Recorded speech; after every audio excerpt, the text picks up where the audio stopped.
Rob Clinton Kardinal, pria yang lahir di Jakarta 14 April 1993 ini dikenal sebagai politisi muda dari Partai Golkar.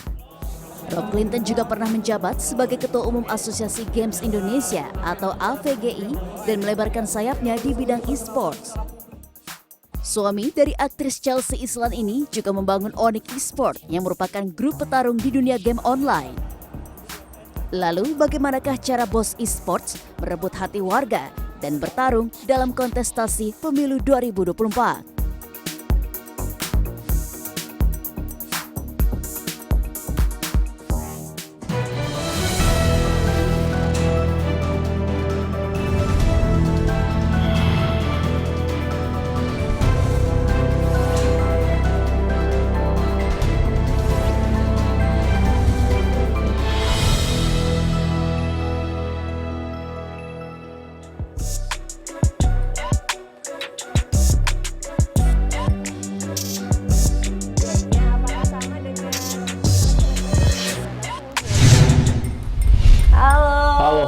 Mas Rob Clinton Kardinal, manggilnya apa nih ya?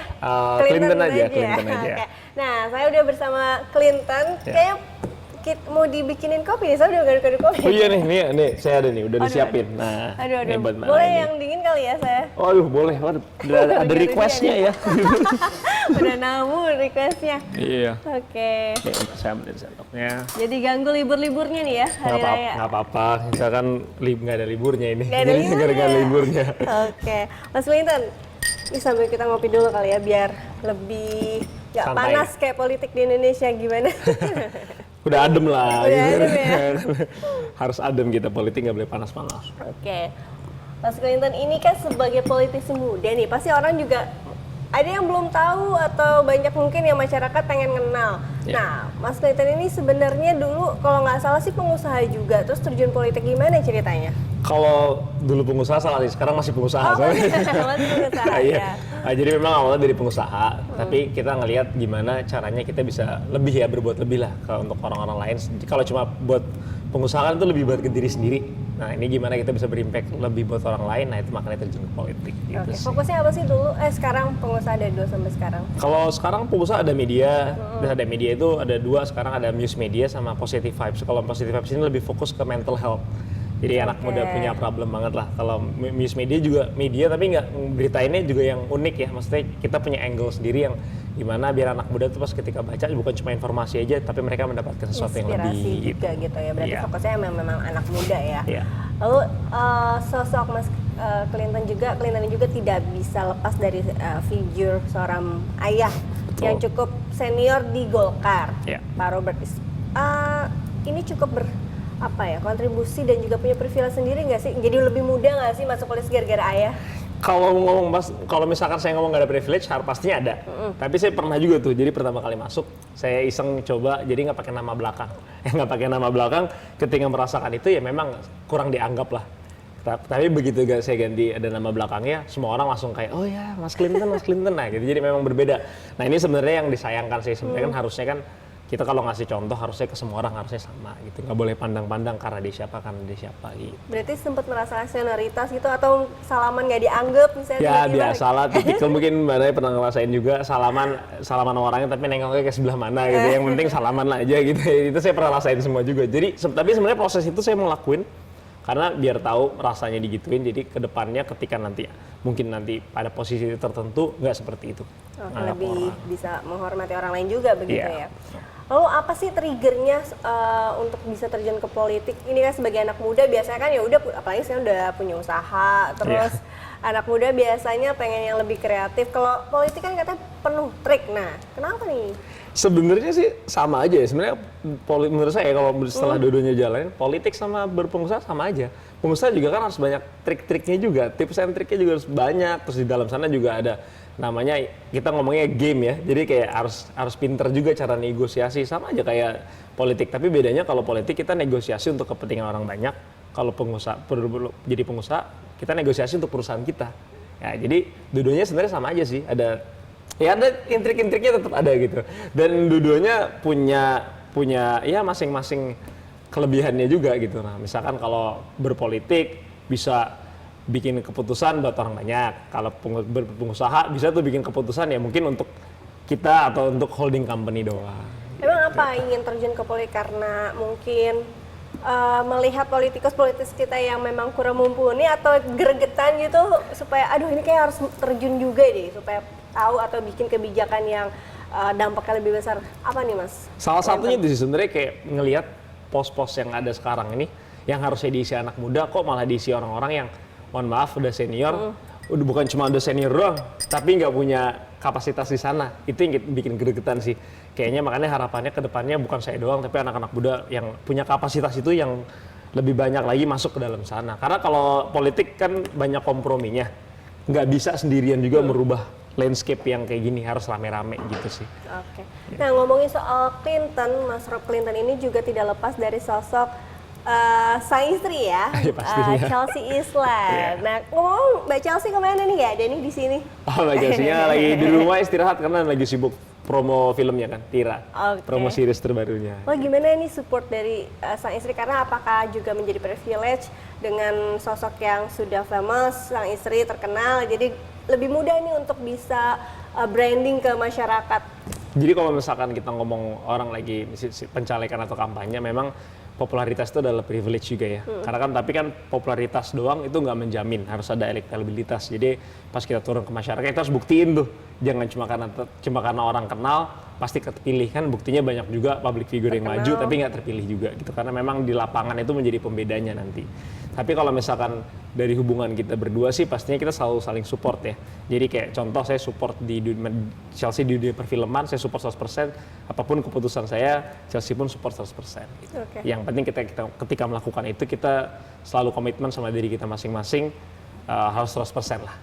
Ada pesan nggak sih atau kekhawatiran dari Chelsea sendiri, karena kan tadi balik lagi ya politik itu penuh trik juga, terus juga banyaklah hal-hal yang mungkin tadi nanti tersangkut korupsi atau hal-hal lainnya. Ya, kalau dari Chelsea simpel sih. Kalau misalkan kamu mau maju, tolong berjuang untuk maksudnya buat orang-orang banyak itu keputusannya. Karena kalau cuma buat kita berdua udah lebih dari cukup gitu. Maksudnya kita mau liburan, mau makan enak betul bisa gitu. Maksudnya lebih dari cukup, mau dicari apa lagi. Tapi kalau memang mau terjun masuk ke dunia politik, please ya bantu orang-orang yang lebih banyak kan. Karena memang sebelum sama saya aja Chelsea kan sebenarnya udah semi aktivis juga ya dia.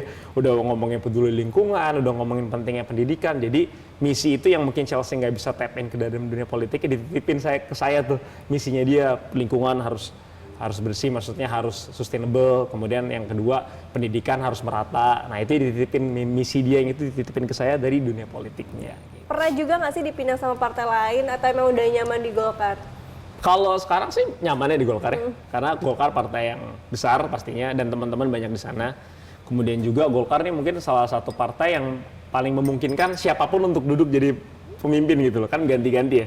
Beda kalau sama partai-partai lain. Partai-partai lain kan kayaknya, saya bilangnya bercandanya selalu teman-teman itu kayak perusahaan yang ngisi satu garis gitu. Kalau ya Golkar kan beda-beda. Nah itu salah satu lah. Jadi polemik, maksudnya permainan intrik politik itu paling kental di Golkar gitu.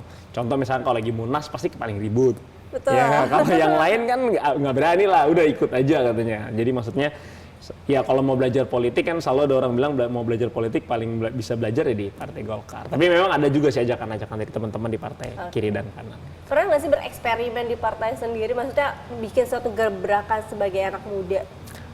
Dulu pas bukan dulu sih, sekarang masih jadi anggota AMPG, ketua AMPG DKI Jakarta.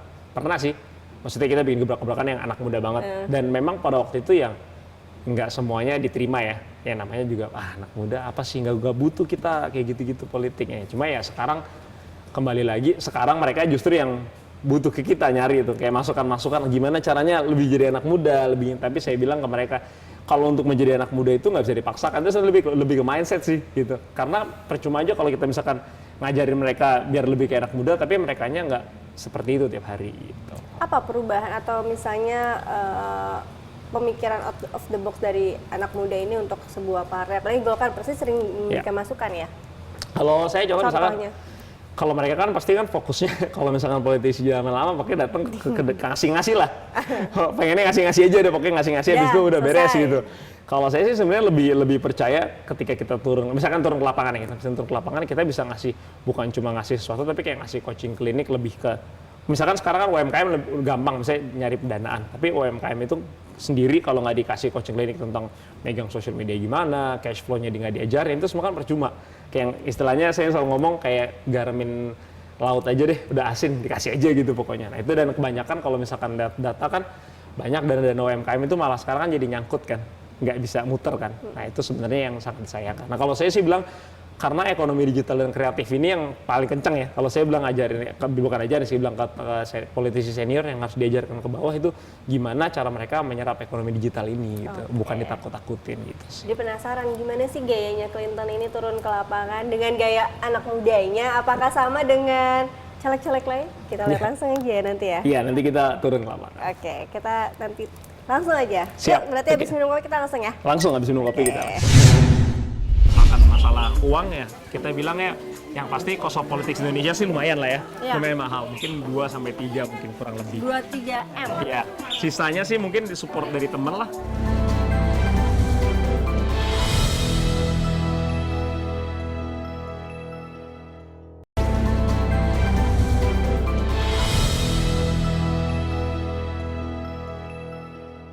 Minta foto dong. Oh iya, boleh. Ternyata minta foto dulu nih. Saya lebih suka sih sebenarnya kayak gini. Justru dari tim biasanya yang himbau, udah mas jangan capek-capek ngapain kayak gini. Kalau saya justru pengennya kayak gitu. Masalah kasih susu, kasih makan gratis itu kan yang buat short term ya. Nah ini kita udah belusukan di mana nih? Di daerah Kapuk Muara, di Penjaringan kecamatannya. Oke, berarti di Dapil 4 ya? Dapil 3. Dapil 3, Dapil 3 Jakarta. Kalau nggak salah kan 2019 juga pernah ke sini, tapi gagal kan ya? Iya, Nah, pernah. kenapa mau balik lagi ke sini? Ya ini makanya kalau semangat warga kayak gini kan kita semangat lagi turun pastinya, dan memang selama 5 tahun kebelakang nggak ada perubahan, memang ya mungkin yang duduk di dalam sana kurang bermanfaat juga buat mereka. Ini yang makanya saya mau fight sih buat mereka sih sebenarnya. Apa sih Mas evaluasinya Kak, dari kegagalan kemarin ini supaya tahun ini bisa tembus DPRD? Evaluasinya mungkin pastinya lebih rajin lagi turun ke bawah. Kemudian kedua harus ada kolaborasi antara caleg di dalam partai juga sih. Jadi nggak bisa fokus sendirian karena memang kerjanya kerja kolektif. Oke. Kalau kita lihat kan daerah Jakarta Utara ini salah satu permasalahannya tadi air bersih ya. Iya. Pasti semua orang udah tahu. Nah, gimana nih sebagai caleg untuk bisa melihat permasalahan tersebut? Apa solusi yang ditawarkan? Kalau saya sih bilang kalau misalkan harusnya air bersih itu kan kebutuhan mendasar ya, sejahtera. Harusnya itu dikasih, maksudnya dari pemerintah daerah itu juga harusnya misalkan PAM apa kayak gitu harusnya bikin di sini, masukin lah, karena kebanyakan kan belum masuk sini. Ya kita harusnya fight mereka biar dapat air bersih itu dari PAM juga, dari pemerintah daerah. Karena kalau misalkan memang PAM-nya belum bisa masuk, setidaknya dikasih tempat-tempat kayak misalkan truk-truk air kayak gitu sih. Kalau lihat dari lingkungan kesejahteraan di Jakarta Utara, nah ini kan lumayan pemukimannya banyak yang sangat berdampak segala macam. Nah, melihat seperti itu gimana?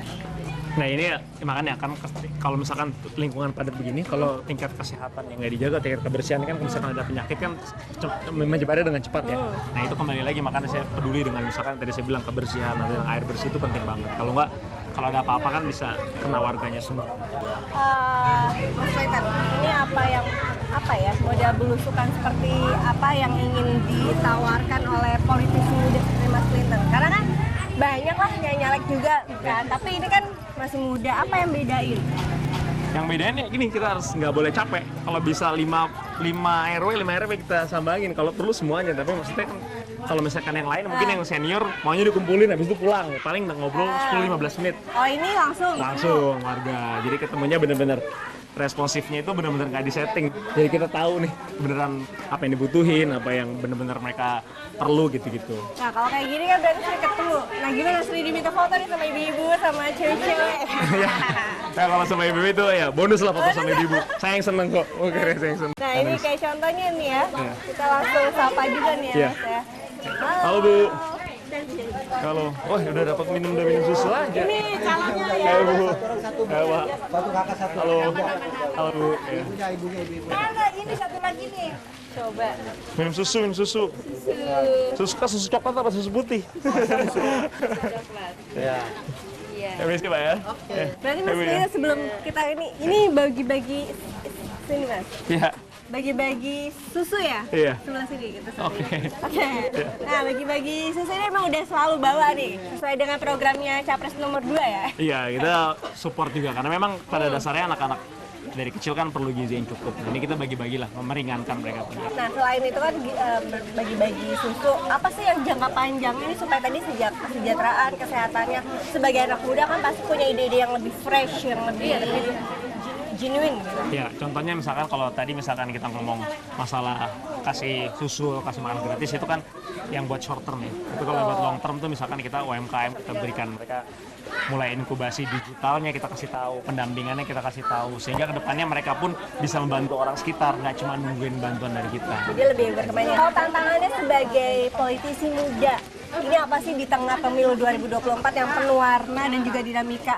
Minta foto Pak. Oh iya, boleh. Ternyata minta foto dulu nih. Ada yang pesta. Ganteng lagi, Bapak ganteng dong. Kenal nggak Ibu ini sama calegnya? Kenal nggak Bu? Saling foto. Kenal nggak Ibu? Gua kan nomor 1 ya Bu. Terima kasih. Berarti ini ya menyaingi Chelsea Islan ya? Minta foto. Apalagi kalau dibawa ini Kalau ke di sini bawah lebih chaos kayaknya sih. Makanya harus benar-benar di itu. Nanti nggak di apa- pas turun. Jadi nggak masalah ya turun ke gang kayak gini sempit, panas-panasan. Saya lebih suka sih sebenarnya kayak gini. Justru dari tim biasanya yang himbau udah mas jangan capek-capek ngapain kayak gini. Kalau saya justru pengennya kayak gitu. Ngomongin soal politik, tantangan sebagai politisi muda saat ini apa sih? Apalagi khususnya di pemilu 2024 yang cukup apa ya bisa dibilang penuh warna dan juga dinamikanya luar biasa. Kalau misalkan kita mau ngomong yang harus kita tantangan ya, ini tantangan bukan buat saya semua, buat saya doang tapi semua buat anak muda sih. Tantangan gimana caranya anak muda membuktikan kita harapan ke depannya gitu. Ini kan udah kayak masa transisi nih. Nah ini kita harus buktiin gimana caranya kita kalau kita yang anak muda ini harapannya bukan cuma karena muda doang, tapi bener-bener bisa bikin bawa perubahan mulai dari mindset, mulai dari cara bekerja, dan mulai dari cara berkolaborasi juga. Oke. Ini PR sama-sama anak-anak muda. Sama anak muda. Apa yang ingin aspirasi anak muda yang ingin dibawa nih? Pastinya transparansi, percepatan di semua lini. Jadi kalau sekarang kan mungkin ngurusin apa aja kan lama ya.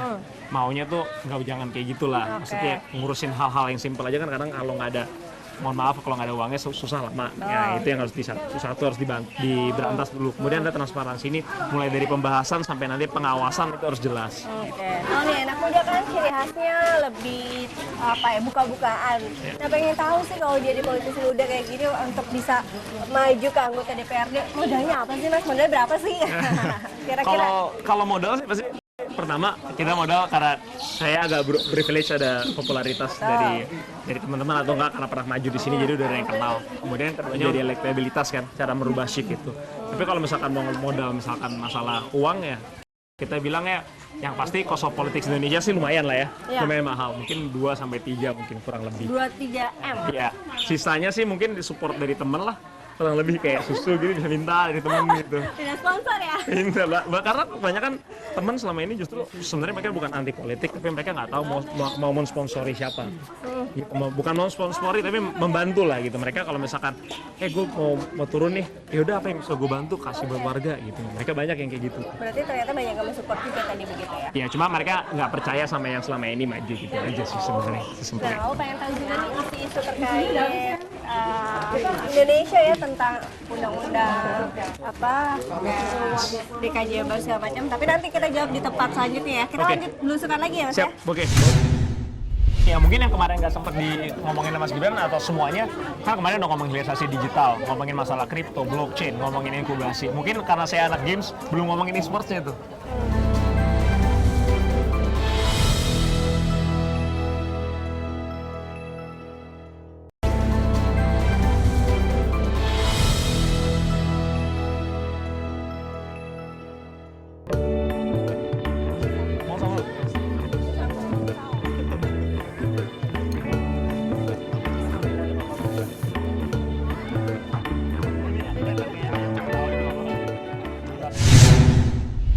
Kita mau review debat kemarin ya. Gimana nih Mas Clinton melihat Mas Gibran kemarin performnya untuk pertama kalinya. Kemarin kan juga sempat banyak stigma yang underestimate seorang Gibran Raka Buming Raka. Gimana Mas? Kita review nih. Kalau menurut saya sih sebenarnya saya nggak kaget ya. Saya tahu kelasnya Mas Gibran gimana. Mungkin tapi memang dia tipe orang yang lebih pendiam aja. Jadi kemudian ketika dikasih panggung yang seperti itu dan banyak mata di dia, kaget orang-orang tuh.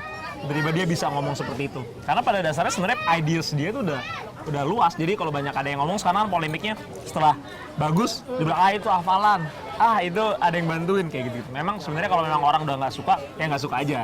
Tapi kalau saya sebagai anak muda bangga karena itu bisa menjadi pintu masuk kita semua untuk membuktikan kalau anak muda bukan cuma umur doang, tapi bisa juga ngasih gagasan atau ide yang bisa kepanjangan buat kayak Indonesia. Sebagai TKD juga kan ya Mas ya? Saya TKD juga. Mas Gibran melihatnya gimana dengan tadi banyaknya stigma yang itu pakai clip-onnya 2 atau apa, ada yang basicnya segala macam. Gimana tanggapannya? Sebenarnya kan clip on 2 itu kan sebenarnya yang lain juga pakai kan. Itu sebenarnya cuma itu. Makanya kalau orang kayak memang udah mau menjatuhkan, dicari aja lah salah-salahnya gitu. Padahal sebenarnya semua pakai itu kan biasa kan kalau kayak gitu buat cadangan, mungkin satu buat output ke audio, satu mungkin buat yang di dalam live gitu kan biasanya. Mungkin yang di kuping buat live, yang di mic ini mungkin buat audio biar beneran. Berarti sebagai TKD emang boleh dikelirin lagi nih memang sudah dipersiapkan secara matang oleh Mas Gibran sendiri secara materi dan juga lain-lainnya. Kalau materi harusnya mereka semua harusnya bersiap ya kalau serius menghadapi ini ya. Jadi kalau meskipun ada term-term yang mereka nggak ngerti ya itu saya nggak tahu apa persiapannya kurang atau menganggap remeh Mas Gibran. Tapi kalau menurut saya harusnya dengan tema debat yang dari kasih tahu harusnya mereka udah melakukan persiapan. Mungkin bukan diri sendiri, mungkin sama tim juga. Oke. Kemarin dengan bahasan-bahasan atau tema yang didebatkan, salah satu kan masalah ekonomi, UMKM. Gimana nih tanggapannya? Apakah yang disampaikan Mas Gibran ini sudah mewakili anak muda sebagai anak muda sendiri? Jadi kalau yang saya lihat ya kemarin itu memang terms yang seperti kayak visi terms lah. Jadi istilahnya adalah startup terms kayak harus ada inkubasi. Jadi UMKM itu bukan cuma dibantu secara modal, tapi dibantu bagaimana caranya bisa elevate ke UMKM tersebut. Jadi melalui inkubasi, melalui percepatan. Jadi mereka bisa bersaing nih sama perusahaan-perusahaan swasta yang sudah besar juga bisa bersaing. Nah itu harus diinkubasi tuh. Karena biasanya kalau kita ngomong startup aja, yang idenya bagus, kita inkubasi biar akselerasi lebih cepat. Nah itu yang sebenarnya mau dilakukan oleh Mas Gibran gitu. Karena kalau cuma bagi-bagi modal, pasti ujung-ujungnya ya banyak yang macet, banyak yang nggak kepake secara benar gitu. Apa yang masih kurang kemarin yang disampaikan? Mungkin sebagai anak muda, ini oke lah udah yang paling benar-benar tersampaikan apa aja poin-poinnya Mas? Kalau kemarin karena ngomongin ekonomi ya mungkin yang kemarin nggak sempat ngomongin Mas Gibran atau semuanya, kan kemarin udah ngomongin hilirisasi digital, ngomongin masalah kripto, blockchain, ngomongin inkubasi. Mungkin karena saya anak games belum ngomongin e-sportsnya tuh. Kayak local developers gimana biar bisa menembus pangsa pasar bukan cuma di Indonesia tapi Southeast Asia dan kemudian Asia gitu. Artinya butuh juga kita mengembangkan game-game lokal karena pangsa pasar kita 70% kalau nggak salah. Iya, pangsa pasar gini, jadi Indonesia tuh kan kurang lebih sekarang hampir 300 juta ya, 270 juta sekian. Nanti mungkin 10 tahun lagi ASEAN penduduknya 800 juta. Kita itu kan 300 juta sendiri. Jadi semua orang itu sekarang lagi rame-rame investasi maunya di Indonesia. Nah kalau kita nggak bersaing dari awal menyiapkan jagoan-jagoan lokal, itu akhirnya kita diambil mereka semua gitu loh maksudnya. Tapi yang tantangannya kan sulit ya, karena kan biayanya juga nggak mudah ya untuk bisa membangun game-game lokal sendiri. Kalau nggak salah tadi biayanya minimal 100 miliar. Iya, untuk bikin yang game yang bagus ya. Yang kedua adalah stigma masyarakat yang game lokal udah seperti itu dulu. Nah gimana nih Mas? Ya itu kembali lagi, suatu game itu bisa maju kalau komunitasnya kuat. Nah makanya ini komunitas game juga harus bersatu untuk sama-sama support gitu, support game-game lokal ini biar dimainkan gitu secara luas. Kemudian kalau misalkan kita ngomong game kan nggak jauh-jauh masuk ada edukasi juga, edukasi atau sosialisasi. Karena mungkin meskipun game ini sekarang udah masuk ke ranah prestasi e-sports, tapi kan masih banyak yang lihat ini cuma rekreasi atau buang-buang waktu lah gitu.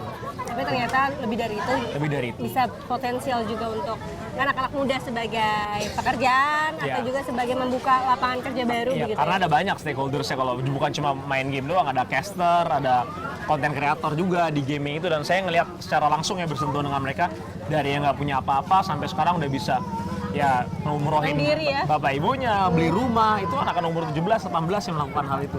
Luar biasa gitu. Oke, selain itu yang menarik adalah kan jadi DPRD nih, kita udah mau pindah jadi IKN, bahas mengenai revisi Undang-Undang DKJ ya, Daerah Khusus Jakarta. Gimana Mas tanggapannya? Ini kan sempat Mendagri mengatakan ada perbedaan nih antara versi pemerintah dan juga DPR, di mana gubernur dipilih oleh presiden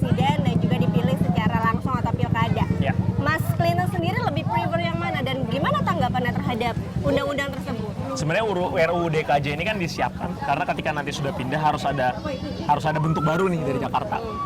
Cuma yang jadi polemik paling luas ini kan ada di pasal 10 ayat 2 yang dimana bunyinya kan akan dipilih langsung oleh presiden melalui persetujuan dari anggota DPRD lah. Istilahnya DPRD mengajukan atau bisa jadi teman ngobrol, kemudian nanti presiden yang menunjuk langsung.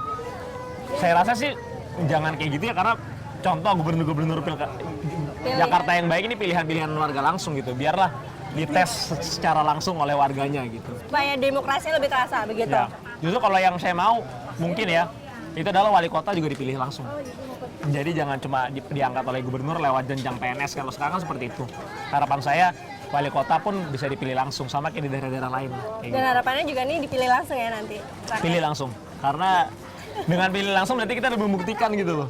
Step awal sudah diberi kepercayaan oleh masyarakat. Step kedua adalah bagaimana caranya kita megang amanah itu untuk menjadi lebih baik lagi. Oke, berarti kalau untuk Mas Gibran berapa nilainya kalau dari tim melihat performnya Mas Gibran? Kalau saya ngikutin Pak Prabowo 9,9. Satunya urusan Tuhan ya? Iya, itu urusan Tuhan. Oke, kita lanjut review Makan. mie-nya lagi ya, makan ya. Ntar dingin medok kan mie. Bekaran.